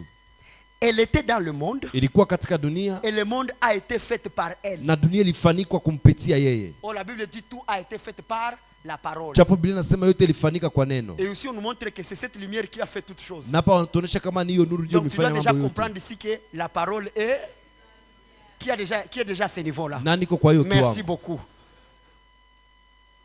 Et le monde ne l'a pas connu. Na dunia Elle est ikumjua. venue chez les siens Alikuja kwa walio et les wake siens ne l'ont point reçu. na walio wake Mais à wakumpokea, tous ceux qui l'ont reçu, lakini kwa wote waliompokea. tous qui ont reçu quoi? Wote waliopokea nini? Répondez église, tous qui ont reçu quoi? Wote waliopokea nini? Répondez, tous qui ont reçu quoi? Wote waliopokea nini? Merci. Quand on dit lumière, on dit parole. On Wakati dit la même wanasema nuru, chose. neno wanasema kitu kimoja. Et tous qui l'ont reçu, à ceux qui croient en son nom, elle a donné le pouvoir de devenir enfants de Dieu, lesquels sont nés non du sang, ni de la volonté de la chair, ni de la volonté de l'homme, mais de Dieu. Ça veut dire, Ni kusema si tu nais de Dieu, kama unazaliwa na Mungu, directement tu deviens qui? hapo hapo unakuwa nani? Tu deviens qui? Unakuwa nani? Non, vous vous trompez. Mnajidanganya. Ceux qui naissent de Dieu Wale waliozaliwa na Mungu deviennent des esprits. wanakuwa maroho, Et en naissant de Christ, na kwa kuzaliwa kwa Kristo nous devenons la lumière. tunakuwa nuru. Qui comprend ce que je dis? Nani anaelewa kile nasema? C'est cette lumière ici Ni ile nuru qui nous accorde la nature de Dieu. ambayo inatupatia kabisa hii maumbile ya Mungu. Vous comprenez? Mnaelewa? Tout a été fait par lui. Yote imefanyika Tout a kwake. été créé de Dieu. Mais est-ce que tout est lumière? Yote imeumbwa na Mungu, yote ni No. nuru? Hapana. Non. Tout n'est pas lumière. Yote haiko nuru. Mais c'est ce qui a cru à cette parole. Lakini ni wale walioamini ile neno. En qui était la lumière? Ndani mwake mlikuwa nuru. C'est eux maintenant qui sont devenus Ni wao sasa ndio des lumières. wamekuwa. Ça veut dire manuru. tout croyant Ni kusema kila muamini est une lampe allumée. inakuwa kabisa taa inayowaka. Salut deux personnes, Bon après-midi, lampe allumée. Dis-lui ça. Salimu watu tatu waambie mchana mwema, taa inayowaka. C'est pourquoi Jésus va ajouter. Ndio maana Yesu ataongeza. Matthieu chapitre 5 verset 14. Mathayo sura yake ya 5 mstari wa 14. Vous êtes la lumière du monde. Muko nuru ya dunia. Est-ce qu'on est lumière du ciel? Tuko nuru ya mbinguni. On est lumière où? Tuko nuru wapi? Dans le monde. Nous sommes lumière du monde. Tuko nuru ya dunia. Ça veut dire un seul croyant a la capacité d'éclairer le monde. Ni kusema muamini mmoja kwa na uwezo ya kuiangaza dunia. Ce n'est pas toute l'assemblée. Haiko kusanyiko lote. Toi là tel que tu es. Wewe pale kisi ulivyo. Tu peux éclairer le monde. Unaweza angazia dunia. C'est là que la Bible dit. Ni pale Biblia inasema. Une ville située sur une montagne Mji unaokaa juu ya mlima ne peut être cachée. haiwezi fichwa. Et on n'allume pas une lampe. Na hawawashi taa. On n'allume pas une lampe pour le mettre sous le boisseau. Hawashi taa ili wapate Mais kuiweka on le met chini sur le chandelier. lakini wanaweka kwa Et kinara. elle éclaire tous ceux qui sont dans la maison. Nena angazia kila mtu anayekuwa katika nyumba. Que votre lumière luise. Nuru yenu iangaze. Dis ça à ton voisin, que ta lumière luise. Nuru yako iangaze. Ainsi devant les hommes. Na hivi mbele za watu. Ce n'est pas à Dieu de voir que tu es une lumière. Haiko Mungu kwake kuona kama uko nuru. Hapana. C'est aux hommes de voir. Ni watu kuona Que ce frère ici, kama huyu ndugu hapa, cette sœur ici, huyo dada pale est une lumière. ni nuru. Est-ce que je t'envoie acheter les lampes Na kutuma uende nunua taa pour que tu puisses dire, ili kwamba upate kusema. Docteur Benjamin a dit que je sois une lumière. Mwalimu alisema kama Alors nipate kuwa je nuru. vais acheter les kits groupés Tauza kigrupe et distribuer à tous les quartiers. na nigaulie. C'est pas comme ça. Sio hivyo. C'est les gens qui doivent voir la lumière briller. Ni watu ndio Comment? wanapaswa ona nuru inang'aa. Namna gani? Que ta lumière luise devant les hommes, Nuru yako iangaze mbele ya watu afin qu'ils voient vos bonnes œuvres. ili kwamba wapate kuona matendo yenu mema. Comment on éclaire? Namna gani mtu anaangaza? C'est quand les gens t'approchent. Ni wakati watu wanakukaribia. Ils sentent que ton environnement est vivable. Wanasikia kama mazingira yako mtu anaweza ishi Tu ne ndani. comprends pas ça, tu allais dire amen. Hauelewi Qu'ils ukisema sentent que amina. ton environnement est... Wanasikia kama Mais mazingira les yako gens ne ni- doivent pas être à côté de toi. lakini watu hawezi kuwa karibu Tu yako. stresses celui-ci. Tu Unamsumbua parles huyu, mal à celui-ci. unamwambia Tu as mbaya, des incompréhensions ici. unakuwa mtu ambaye Tu libères des paroles toxiques. unaacha maneno ya sumu. Là, tu n'éclaires pas. Pale Il hauangazi. y a des personnes, Panakuwa watu quand tu es à leur côté, wakati uko karibu yao tu te sens en paix. unajisikia uko na Tu te amani. sens paisible. Unajisikia na C'est furaha. pourquoi, Ndio maana quand les pécheurs wakati allaient dans les synagogues, alikuwa anaenda katika le sinagogi, sacrificateur criait, kuhani alikuwa analalamika, pécheurs, pécheurs, mfanya dhambi, vous allez mourir. mtakufa, Vous serez condamnés. mtahukumiwa, Vous êtes maudits. mnalaaniwa, Vous avez les liens. mnakuwa na C'est les sacrificateurs qui criaient. alikuwa Mais analalamika. quand le même pécheur Lakini wakati allait à mfanya côté dhambi de Jésus, alikuwa anaenda karibu ya comme Yesu, Jésus était une lumière, Yesu alikuwa nuru. ces gens-là se sentaient à l'aise. Watu walikuwa wanajisikia na Et furaha. c'est là maintenant que les sacrificateurs Pale hasa vont makuhani voir que les synagogues sont vides. wataona kama masinagogi Ils vont se poser la question. watasema Où sont partis les fidèles de ces watu synagogues? wako waaminifu wa En allant sinagogi. vérifier, Kwa kwenda ils kuangalia vont retrouver la foule watakutana qui est assise autour de Jésus. ambao wanakaa Et c'est là karibu qu'il ya faut Yesu. dire Na ni pale comment watasema, il s'appelle fils de Dieu namna gani wanajiita wana alors wa qu'il Mungu. est ami Japo ni des rafiki ya pécheurs. wafanya dhambi. Laisse-moi vous montrer une Acha vérité. niwaoneshe ukweli. La meilleure manière de Jésus Namna de mzuri ya déclarer Yesu l'amour aux pécheurs, kuonesha upendo wa wafanya c'est dhambi d'abord de comprendre leur vie. ni kuelewa kwanza maisha yao. Avançons avec l'évangile. Tuendelee na injili. Il arrivera un temps où les gens diront, Mouja tutombokia sana. Itafika wakati watu watasema mmesha tutombokea. J'ai tout dans la inouaka. Jusqu'à ce que j'ai posé une question à un frère. Pasteur, est-ce que toi tu as les démons? Il a dit, mais non, non, non, non. Donc tu ne peux pas voir les démons. Il a dit, non, non, non. Maintenant je lui demande, comment maintenant tu as cette assurance-là de délivrer ton frère, que lui, il a les démons? Pourquoi c'est seulement les femmes des autres qui ont les malédictions, mais les femmes des pasteurs, elles ne sont pas maudites? Expliquez-moi ces choses-là. Hein? C'est seulement dans les familles des autres où il y a la malédiction. Mais dans la famille des pasteurs, tout va bien. Bon, Dieu mukwaye. Wongo mankiona. Non, moi, mimi j'ai été racheté. Nilinunuliwa. J'ai été sauvé. Niliokolewa. Il n'y a pas de malédiction. Hakuna laana. Mais le même qui t'a sauvé là. Lakini yule aliyekuokoa. Mais c'est le même. Pourquoi le problème que tu ne vois pas chez toi? Kwa nini shida usiyoiona Tu kwako? as l'assurance que moi j'ai ça. Unakuwa na uhakika kama mimi niko nayo. Et la Bible dit, Na Biblia inasema, quand toi tu me vois, j'ai la paille. wakati wewe unaniona ninakuwa na boriti. Toi tu as la poutre. Wewe unakuwa na kipanzi.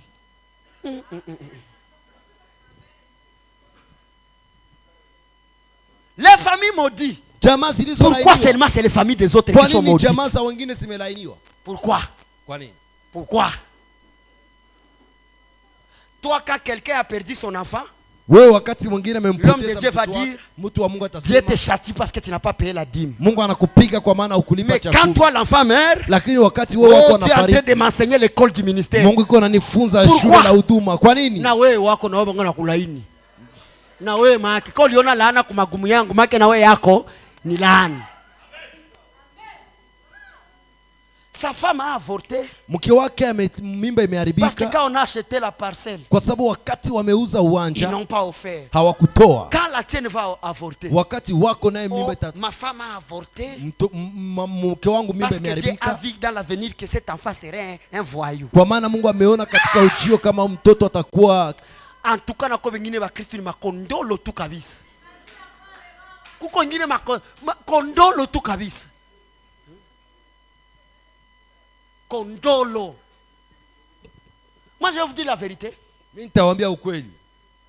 Quand quelqu'un a un enfant voyou, wakati mtu anakuwa na mtoto ambaye Dieu est en train de te payer tes erreurs du passé. Mungu yuko nakulipa mabaya yako ya kale. Mais quand l'enfant du pasteur est voyou, lakini wakati mtoto wa mchungaji, c'est mon épine comme Paul. Inakuwa mwiba yangu kama vile Paulo. Mwiba. Uongo. Sachez une chose. Jueni kitu kimoja. La chose qui peut arriver aux croyants, kitu ambacho kinaweza kuta waamini, ça peut aussi arriver à son pasteur. Inaweza fikia pia mchungaji wake. Maintenant si tu nous présentes un problème comme un châtiment du péché, quand ça t'arrivera, wakati unatonesha shida kama vile pigo la dhambi, wakati quand ça t'arrivera, qu'est-ce qu'on dira? Watasema nini? Manake viens. Viens. Pourquoi croire? Kwa nini kuamini que toi tu as seulement la malédiction? Kama wewe uko tuna laana avec tes parents, kupigana na wazazi wako. Mesa yeye mzazi wake anafika mkanisa anampatia mikrofoni akubariki. Jua nini hapigane na baba babake? Vie sitapigana na wewe vie. Ushafa vya maana, bibi tanishinda makitu niko kichwa nguvu. Haukunipa laana, haukunipa mkoshi, sikutosha kitu kwako. Hata kitu moja. Na sina intérêt kukuatakia mpriere. Sina, attaquer les parents. Baba wako alijenga madhabahu, alisomea masoneri wapi? Jua ajenge madhabahu, alisomea masoneri wapi? Pourquoi nous devons seulement vous montrer que c'est vos familles qui ont des problèmes mais non les nôtres sont merveilleuses? Kwa nini tunapenda tuoneshe kama ni jamaa zenu zinakuwa na matatizo lakini zetu sisi zinakuwa nzuri?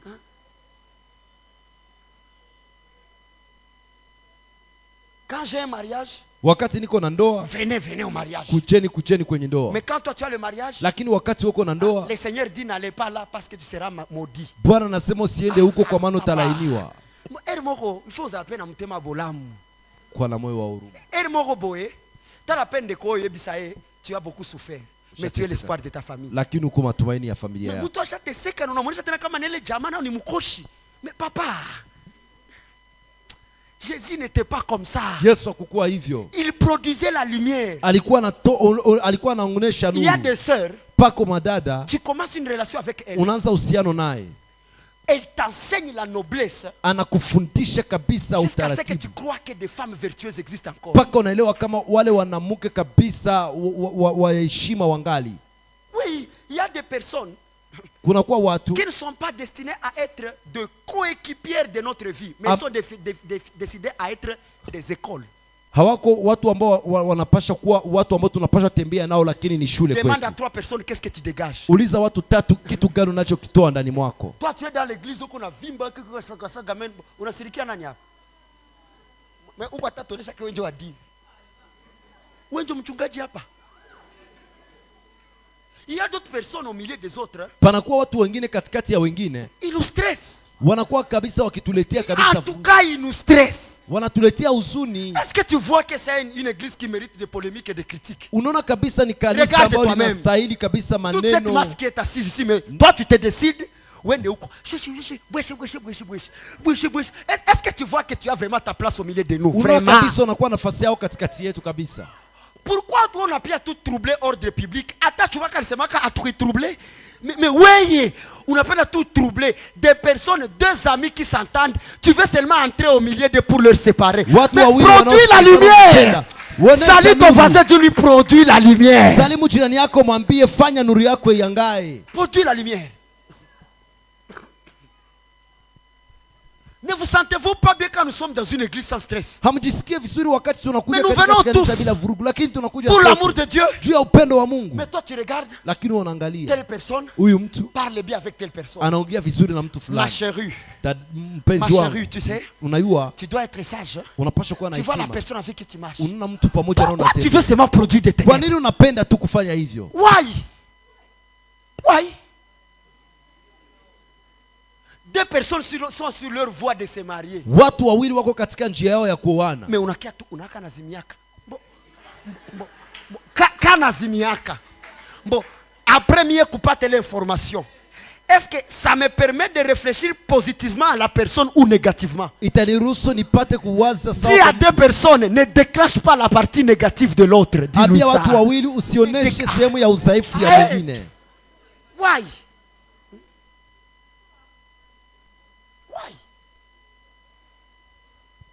Et il y a des gens qui troublent des vies comme ça. Lisez cette écriture avec moi. Tite chapitre 1 verset 10. Jusqu'à 11. Il y a en effet, surtout parmi les circoncis. Qui sont les circoncis? C'est cette foule qui est assise ici. Répétez avec moi, nous sommes des circoncis. Qu'est-ce qu'il y a en effet? Parmi les circoncis, il y a beaucoup de gens rebelles. Comment ils sont des rebelles? Parce qu'ils n'ont pas donné la dîme? Non. Parce qu'ils n'ont pas scellé la parole? Non. Où est leur rébellion? Des vains discoureurs et des séducteurs. Ça veut dire ils s'élèvent. Au lieu de communiquer la lumière à l'assemblée de Dieu, ils communiquent les ténèbres par des vains discours et des séductions. Verset 11. Qu'est-ce qu'il faut? Auquel il faut fermer la bouche. Ces gens-là, ces rebelles, nous devons enseigner la vérité jusqu'à leur fermer la bouche. On ne va pas dire aux prédicateurs du mensonge arrêtez de prêcher. Nous allons seulement prêcher la vérité. Et cette vérité va leur fermer la bouche. Pourquoi ils doivent fermer la bouche? Ils bouleversent des familles entières. Enseignant pour un gain honteux. C'est qu'on ne doit pas enseigner. Vous voyez ces gens-là? Il se lève seulement pour te confirmer. 14 secrets pour voir que ta mère est sorcière. C'est lui-là qu'on veut te montrer qu'il est sorcier. Les jours qu'il avait eu la douleur d'enfantement, ton père n'était pas là. Elle était seule à la maison. Tu sais le risque de l'auto-accouchement? Et toi tu as reçu ces ténèbres-là et tu commences à les produire. 15 signes qui montrent que ton frère est sorcier. Si ton frère marche en faisant la main comme ça, il est sorcier.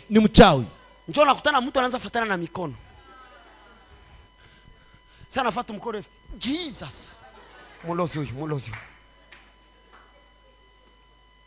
Ukiona tu mamako anatoka kuvilaza na kuletea vijumbu vya uchafu ni bulozi. Sasa kwenye alivuna mshamba yake haukalkile distance ya Ngweshe mpaka Nguba, biazi kumugongo anakuletea. Mais tu vois ça comme la sorcellerie. Lakini unaiona kama vile uchawi. Fils de ténèbres, mwana wa giza.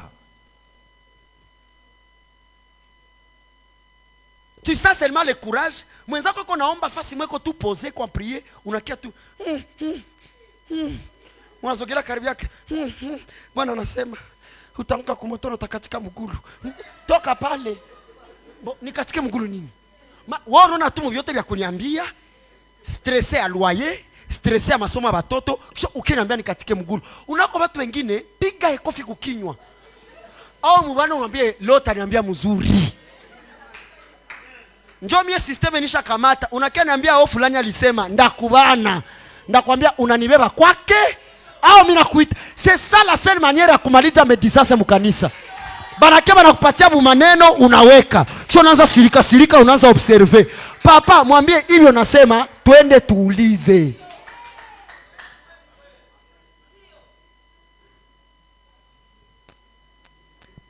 C'est comme ça. Ni hivi. Signe qui montre que ta maman est sorcière. Alama inaonesha mama yako kama ni mchawi. Akisonga tu na mudugo yenye kuparula kwa uchafu ni bulozi. Bo, kati chachelewa kukula. Tulishindwa kuisukula mwiko. Tunasonga nao vile. Si ni bugali ya kupole tachamusha enzai. Bo, bulozi naanzia wapi? Bali songa nile mwiko. Haba kuisukula. Bulozi kwa rabashata. Jo mnakutana kadada koko nakatala machakula munyumba mnajiuliza pourquoi il ne mange plus? Joni ni hakuli. On lui a communiqué les ténèbres. Walimpatia giza. Je vous témoigne un truc. Un jour, on finit à prêcher quelque part. J'étais avec Docteur Noé, je crois Jean-Paul Sassali, j'étais avec Abdiel. Tunamaza uwiri. J'ai dit à mes frères. Nikamwambia ndugu zangu. Niko nasikia hamu kipanda ndani mwangu. Bakanuza hamu gani? Nikamwambia hamu ya getri ya mubase na mandizi. Bafre bakaanza ni blague. Nikamwambia chauffeur tupande ku feu rouge. Ku Carrefour. Tukakutana un frère, un papa là qu'on appelle Pasta. Iko na manyama ya moto moto. Nikamwambia bandugu mubakie mugari mimi peke ni baemeleye. Frère wako témoin. Fais comme ça basi zeni kwa sema bongo. Papa, niliuza estoma. Mimi na chagula le vitu. Niliuza estoma. Nikachagula masikio. Nikachagula lulimi. Bakakatakata. Chumvi mingi na pilipili. Ndizi za mrefu hivi. Tena za moto. Tukatia mtaxi. Wandugu tulikula. Ça créait une communion plus que quand je prêchais. Ikaleta furaha zaidi ya gisi nilikuwa na upili. Viens. Imaboro ko sawa. Et puis vous ne pouvez pas imaginer la joie que j'avais à ça. Na sasa mwezi waza furaha ambayo nilikuwa nayo kwa hiyo. Mais qui es-tu berger? Lakini nani uko disant que tu ne peux pas t'asseoir sur une même table avec tes chrétiens. Kusema kama huwezi kaa kwenye meza moja na Wakristo wako. Communiquons la lumière. Tupeane nuru. Kwa mwingine mwekanisa inashaka anaenda tu kwa dunde.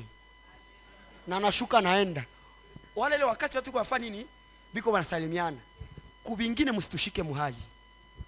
Un jour unaweza pata kilio. Urgence ya probleme yako haiko juu kwa membre wa église. Ça dépend de ton attachement aux autres. Inaambatana na jinsi unajiweka kwa wengine. Utakia tuchukia bure. Oh, mbone mimi bakukia niangalia. Frère. Ndugu. Tu as quelle approche? Unakuwa kabisa unakaribiana na watu namna gani? Vous n'avez pas vu que presque tous les garçons n'ont pas chanté aujourd'hui? Hamkona kama vile vijana wote wa kuimba leo. Est-ce que j'ai le droit d'aller le dire? Niko na haki kabisa ya kuambia. Je comprends, ils n'ont pas chanté. Naelewa kama hawakuimba. Parce que leur ami Gédéon, kwa sababu rafiki yao Gédéon est en deuil. Iko katika kilio. We umeharibisha kazi ya Mungu. Maandiko yanasema acha wafu wazike wafu wao. Siku wewe utakuwa na wako mufu, utatuambia tu muziki. Salut ton voisin, dis-lui, collabore avec les autres. Dis-lui ça. Salimu jirani yako mwambie wasiliana na wengine. Est-ce que tu peux te lever d'abord aller saluer celui que tu n'as jamais salué à l'église? Faisons unaweza kuwa wima umsalimu mtu ambaye hujawahi msalimia katika kanisa. Fais cette connaissance. Yule ambaye hujawahi mpatia salamu katika kanisa. Ona tu unabakiwa na ikala. Njoo tuko na ubiri hivi. Salue celui que tu n'as jamais salué. Yule ambaye hujawahi salimu.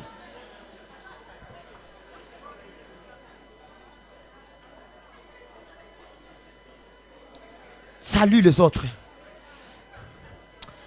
Récemment, je vois une sœur de l'église. Hapa nyuma naona dada wa kanisa. Elle poste la photo d'un frère. Anaweka kabisa picha ya et il écrit sur la photo merci pour la visite. Na anaandika asante kwa kunitembelea. Ça m'a fait beaucoup du bien. Imenipendeza sana. Ça m'a fait beaucoup du bien. Imenipendeza sana. Est-ce qu'on peut acclamer pour cette très belle église que le Seigneur nous a donnée? Kwa ajili ya hii kanisa nzuri Bwana ametupatia.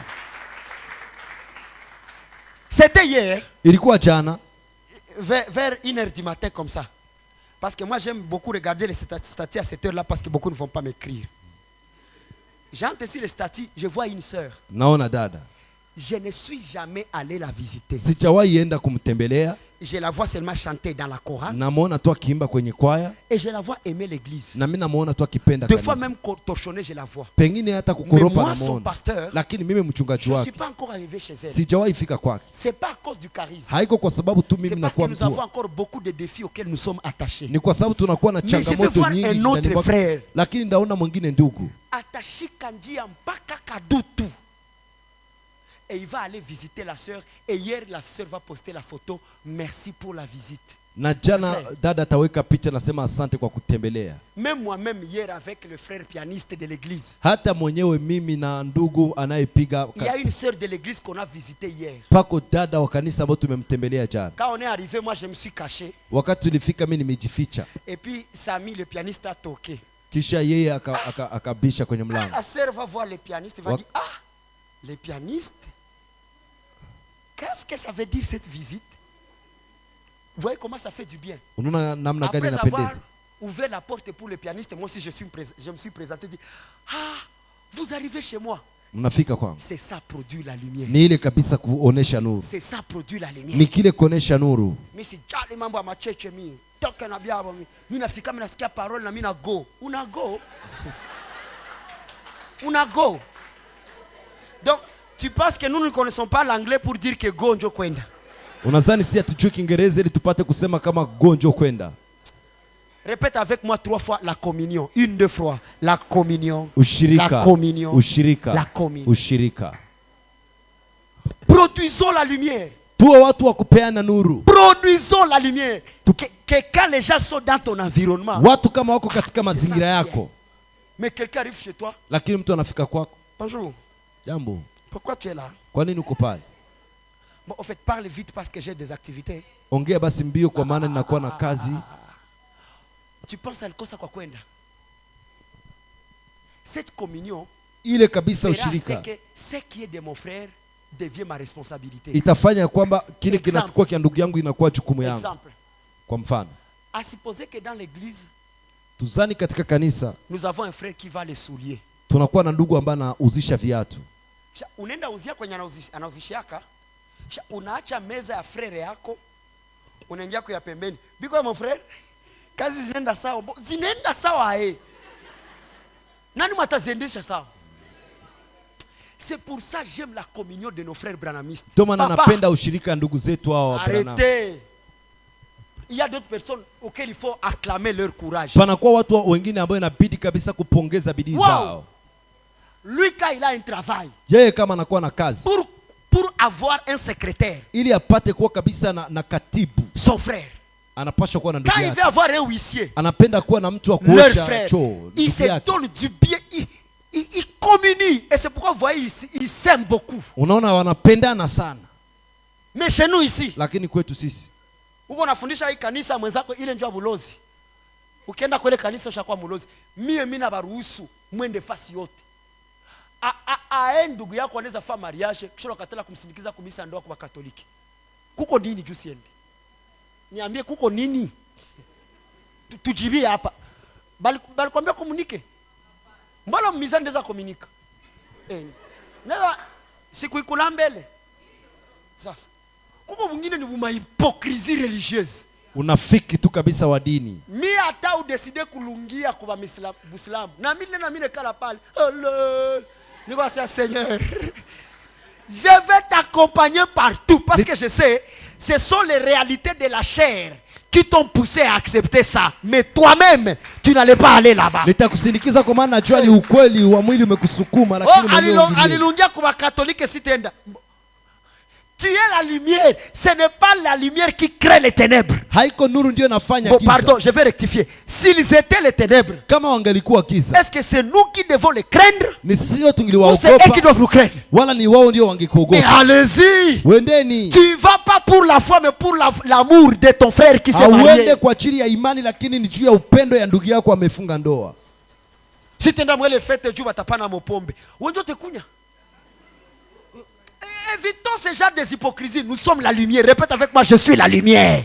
Rudilia niko nuru. Mina tahama hii quartier mko balozi mingi.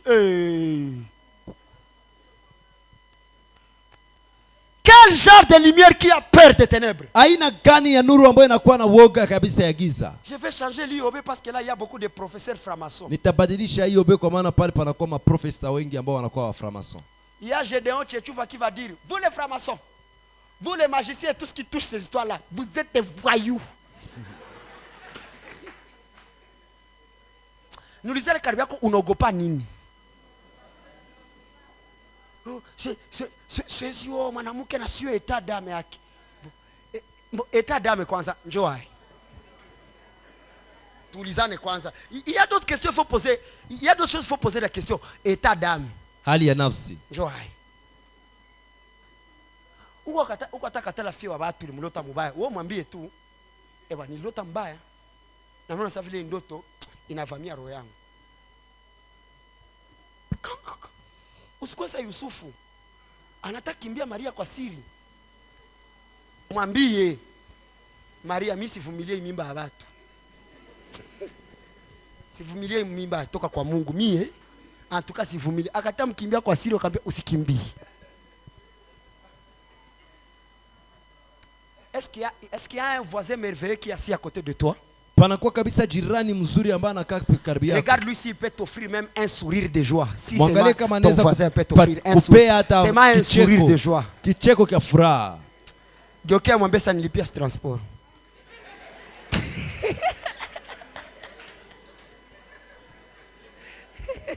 Pasteur. Frère. Merci. Moi. Ah frère. Ça va, paye pour lui, paye pour lui. Il vient de payer. On acclame pour notre frère, il vient de payer les transports pour nous. C'est comme ça. Nivi. Tu peux voir ton frère est en prière. Unaweza ona ndugu yako katika maombi, baba. Nafanya ina ima chemise sharibika. Mais tu es mon père. Ces choses-là, ce n'est plus Dieu qui doit y répondre. Hii vitu haiko Mungu ndiye anapasha vijibia. Je dis c'est pas qui? Nasema iko nani? Usikie tu mwenzako kwa iko maombi, baba wewe ndio unapana viato. Kaka. Kana ndapatie bibi yangu kwanza. Mtu mwake daka viatu. Mwanawe kama yuko na hitaji ya viatu, kama hauna viatu, uko na besoin viatu kuya. Beba ako frère, beba. Beba. Unabeba viatu mais hapana nguvu za kiroho. Ni viatu simple vile. C'est ça l'amour. Ni ile upendo. C'est ça produit la lumière. Ni ile kabisa kuonesha nuru. Vous savez pourquoi il y a des églises là où même s'ils sont pas vrais mais les gens sont fidèles. Mnajua kwa nini kuna ingine makanisa hata kama yuko ukweli watu wanakuwa waaminifu? C'est à cause des témoignages de l'amour. Ni kwa sababu ya kuoneshana upendo katika hiyo makanisa. C'est pourquoi il y a d'autres qui sont prêts à garder les gens dans le faux. Mais banamulipia loyer, banampatia balipia banasomesha watoto. Ye peke. Si atajibia sa ule kipofu. Banza ambia ule kipofu, "Oh, huyu Yesu ni mulozi." Yakawambia, "Kama kwenu ni mulozi, bila ni byenu. Mimi najua nilikuwa kipofu. Na leo hii mimi naona sasa kama bulozi yake imenyonyesha. Ni bufai. Nyeba hamuna bulozi. Hamko mnaonekana niko kipofu. Vous commencez à juger. Oh, ule kaka alirendeza. Sasa alikuwa kuna galerie ya kutafuta mali. Hamkuona? Hamkuona? Sikutuma urendeze. Juu sema sasa vya luwiri kisa banione maake nilimoa. Non. Il n'y a pas une personne facile avec qui on peut vivre comme un chrétien. Hakuna mtu rahisi ambao pamoja naye mtu anaweza ishi kama vile Mkristo. Bon, je ne vante pas des gens, mais je peux donner des exemples. Sitape watu lakini ndeza pana mfano. Des exemples, hein? Mfano. Hein? Frère, lève-toi. Vous voyez notre frère ici? Nani mwanazo yako frère? Qui a le temps? Comment tu te sens? Ikala baba. Bon, si tu me connais rafiki yake, juko tu rafiki yake déjà. Il y a des gens parmi nous comme moi. Panakuwa watu katikati. Qui m'approche ici? Eh ona. Même natazama niko no bili mimi siko parmi. Hein?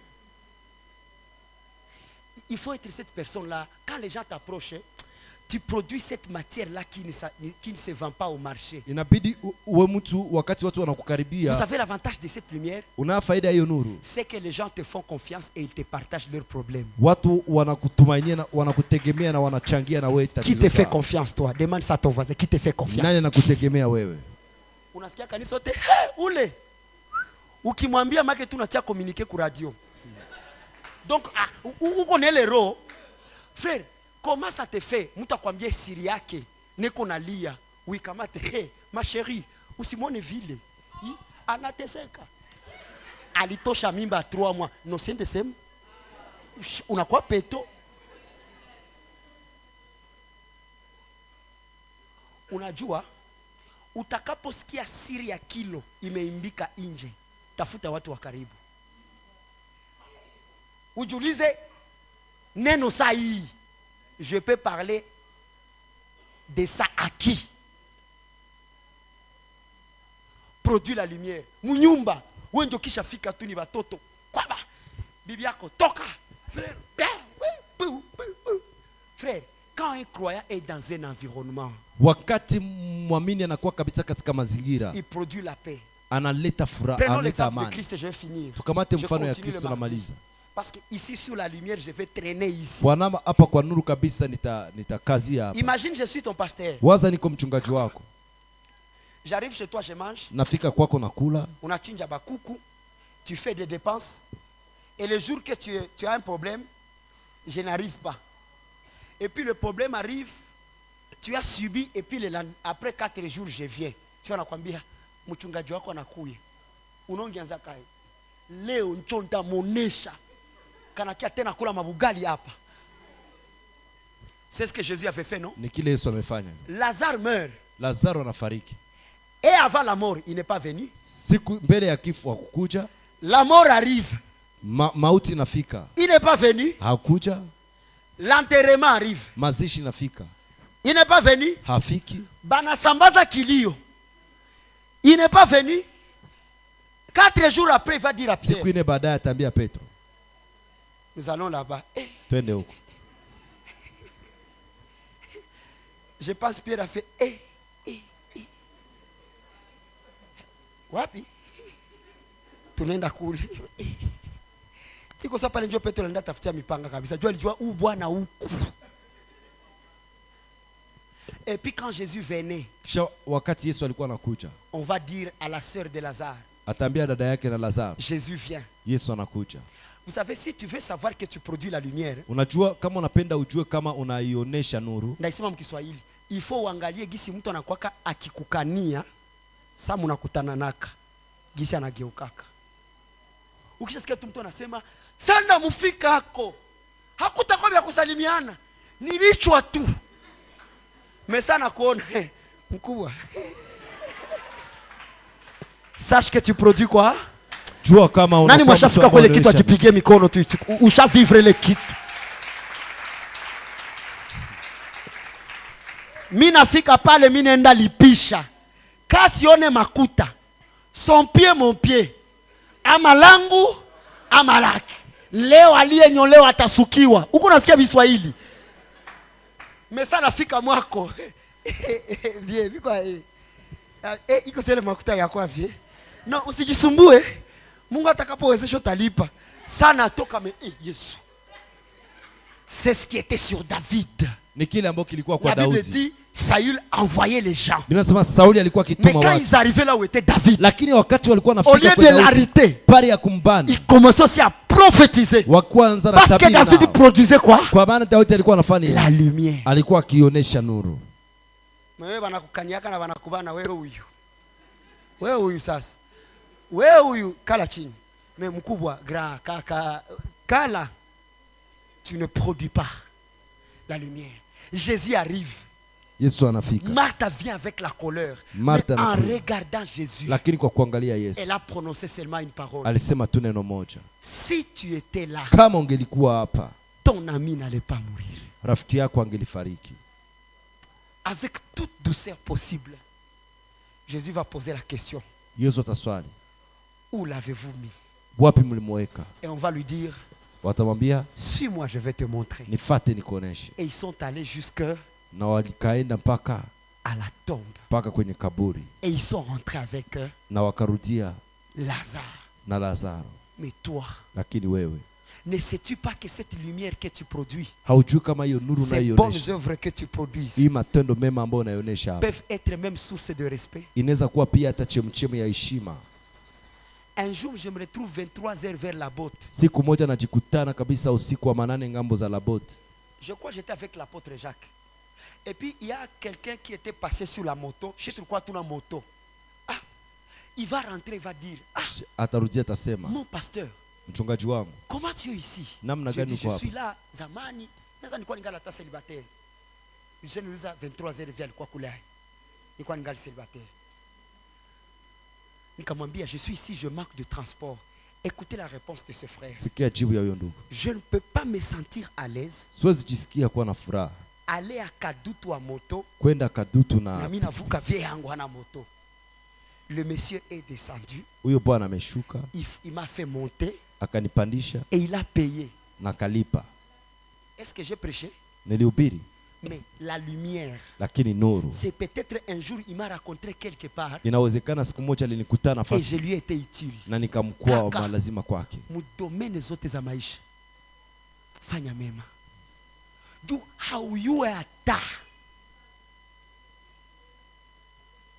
batakulogoteaka wapi. Je finis. Namaliza. Un professeur de l'université akashindusha mtu masomo. Makakatala mulipia akageuka ke chauffeur wa Uvira. Somba watu mungomo. Un jour le professeur là monte à Uvira, iko mubisi jamaa kamuona. Unaiwa mulitendea mabaya hizi kusahabu. Meone za msahabu. Unatendea mtu mabaya, na unaenda na unasahabu. C'est du passé ça. C'est du passé. C'est du passé. Banafika mungomo chauffeur anashimamisha gari. Mulozi iko. Nishaanza accelerer gari ya yende na nishasikia voler na tani angusha. Ashuke watu wote kwa jina la Yesu. Ashuke, ashuke, ashuke. Ashuke. Akasema mimi namuyua. Bakamza iko wapi? Vio watu washatia malinete hapo kwa nasoma mavitu akasema yeye huyu. Batu wakaanza mais non, c'est pas normal. Comment un vieux comme ça peut devenir? Namna gani baba kama huyu anaweza kuwa mchawi? Il va lui dire papa unanikumbuka? Mais non, je ne te rappelle pas. Tu es qui? Vieux kalo niko chauffeur. Kalo niko na hii mateso. Ni juu yako. Haufundishake? Wewe kunisindisha wakati nilipia masomo, vio unashuka. Mais c'est quoi ça? Je peux unashuka. Utaanza ni blague, vio unashuka. Les gens vont commencer à crier. Unamshushia nini mzee wa watu? Mbona iko sasa hana problem, akamwambia ama nashuka au tunalala hapa bamwizi watuchinjia hapa. Shuka, atachelewa jua. Shuka vie, shuka. Ndio anza mwambia musiko mnatendea watu mabaya, unaanza vilipa. Shuka vie, shuka. Mais c'est pas normal. Papa acha ma français, shuka kwanza. Chie tuko mu business. Papa, produis la lumière. Onesha nuru. Produis la lumière. Onesha nuru. Produis la lumière. Toa nuru. Je dis bien, produis la lumière. Je le viens dans pas les mains. Je suis désolé là. Désolé. Papa, kuko ngine maneno, atozi pona na maneno. Évitez tous les tendo na we. Je suis désolé mais ça arrive, ça passe. Bon, na oto na leo. Que ça arrive. Je vous dis, gari ka démarrer kaenda wanata muacha.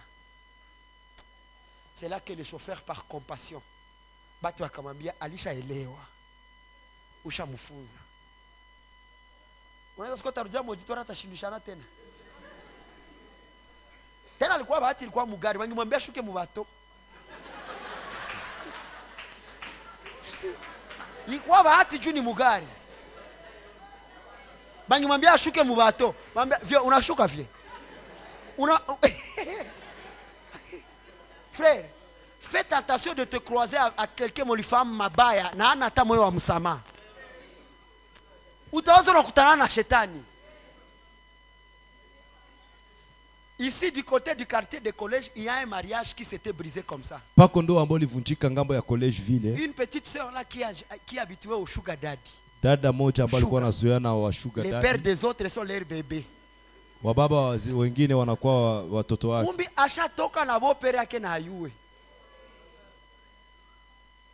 Vous comprenez? Banenda kudoti. Tulikuwa hapa juu ya kukamata moto. Kumbi netawaka. Tunakuwa hapa juu ya moto. Prophète héritier. Moto tunakia shota moto hapa bana diskite mutuoneshe sasa moto. Baenda banaleta ule wa kwanza, no iko mbali mumulipie biye, banaleta wa pili, banaongeza franga, bakaleta sasa moto. Kuifunula tu hivi.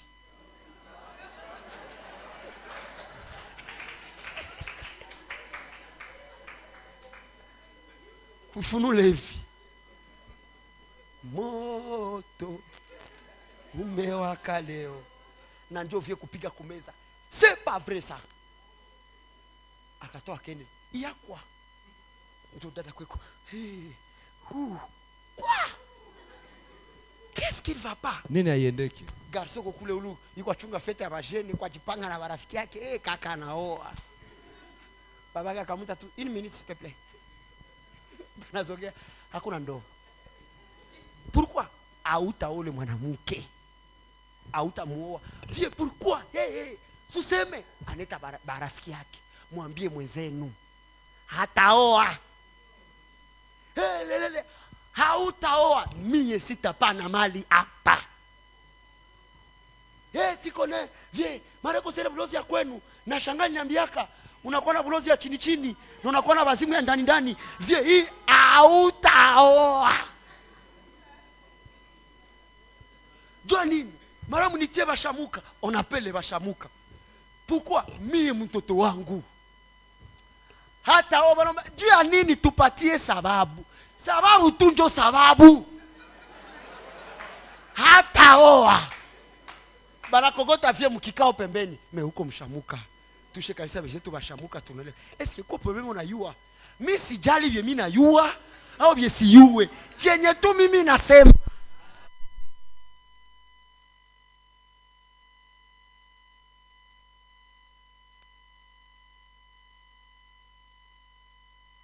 Unasema sitaoa. Il va le demander, va parler à ta fiancée. Bwana nashuka mpaka niambie, viens nasema hataoa. Il y a quoi? Tu vois? Il y a quoi? Ni mabulozi ya kwetu hii, inaanza sema. Garçon arudia, kale kafia kasema, vyo tanambie, ndio akamwambia. Mie vyako mimi nakuwa désirer. Mais estetika unoae. Ule dada ule ni mtu yangu. Na ndio pale washafungula mlango ya Noa, Grasha jitupa ndani, komitesha jitupa. Bakenda sema tukule banaenda. Ndio mama yake nafika kwa jina la Yesu. Ulifanya tena ni produire la lumière. Toa nuru. Produire la lumière. Toa nuru. Produire la lumière. Toa nuru. Produire la lumière. Toa nuru. J'ai dit produire la lumière. Un jour, j'ai préparé mon voyage pour aller au Canada, mais je ne suis pas parti. Siku moja nilikuwa naandaa safari yangu kwenda Canada, lakini sikuenda. Maintenant, à la veille, on m'a dit que je ne peux pas partir sans la carte jaune. Kwa makesha wakaniambia siwezi kwenda bila. Je suis parti à un hôpital vers la Botte. On m'a dit que c'est là qu'on peut m'injecter ça. J'arrive, on me dit, ce flacon ici, on ne peut pas l'ouvrir tant que vous n'êtes pas selon le nombre de flacons. Mais je suis seul. Et moi, je voyais rater le voyage. Papa, produit la lumière que la Bible dit, bonnes œuvres. Je sors étant stressé. Nikakutana na muzee inje zamu. Kwa mimi natoka sasa, mimi niko paniqué, il va me récupérer. Regarde comment le meilleur attire le meilleur. Ona gisi bora inavuta bora. Il va dire mais toi tu es ataniangalia tasa. Au mtoto wa Vincent va desire. Nikamwambia oui. Uko unafanya nini hapa? Je lui ai dit mie nilikuwa nakia tobolewa hapa, mais bananiambia kwa impossible parce que hatuenei. Akanambia kuya, akanirudisha mu bureau médecin directeur.